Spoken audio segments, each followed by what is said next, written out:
Okay, so now let us start our next exercise, that is exercise 3.3 class 9 NCERT. As I have explained in my last video, let me just give you a quick revision here.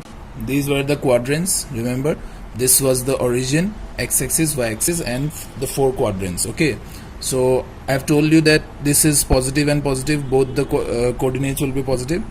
Here the x coordinate will be negative and the y coordinate will be positive. Here both the coordinate will be negative, and here x coordinate is positive, y coordinate is negative.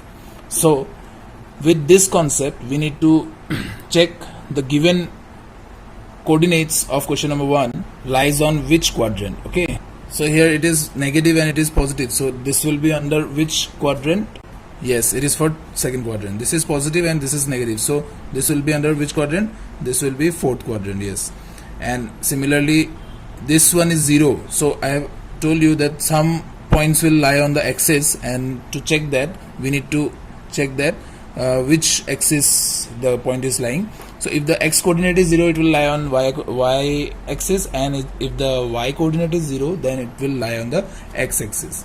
So since here y coordinate is 0, so it will lie on x axis, and this one all positive, so first quadrant, this one all negative, so third quadrant. Simple. I hope you have understood the concept here. So now for question number 2, there is a table given and x and y values are given. We need to plot that in this graph. Okay, I'm drawing this kind of graph, but you have to do it in your graph paper. Graph paper, you will get exact value and exact location of the point. I'm just taking these divisions equal, but of course it will be not as perfect as the graph one. Okay, so I'm just showing you how to do this.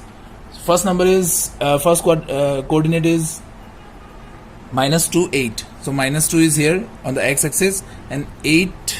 Okay, and let's say this is 8. Okay, so -2 and this one. So this is our point, first point of the coordinate. Okay, now -1 and 7, they are saying -1 is for x and 7 for y. So this will be our second point, that is -1 and 7. Then 0.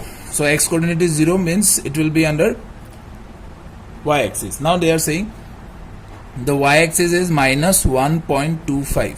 See here student, first of all we need to check -1 and -2. In between -1 and -2 there will be -1.5, right? And in between -1 and -1.5, exactly in the middle, there will be -1.25. I hope you understood. So when you do it in your graph, it will be exact location. I am just guessing that this is -1.5 and this point here will be -1.25. Okay, so this is 0, -1.25, this point. I hope you understood, and when you will do it on the graph, of course it will be more clear. Okay, now the next point is 1 and 3. So this is the fourth point where 1 and 3 is the coordinate, and -1 and 3 will be this one. Okay, fifth point, that is -1 and 3. I hope you understood the concept, how to plot the graph. Thank you. This part is very important because this will be used in our next chapter, in which we will be plotting the graph for linear equation in 2 variables. Okay, I hope you have got the concept behind this. Stay home, stay safe and keep learning. Okay.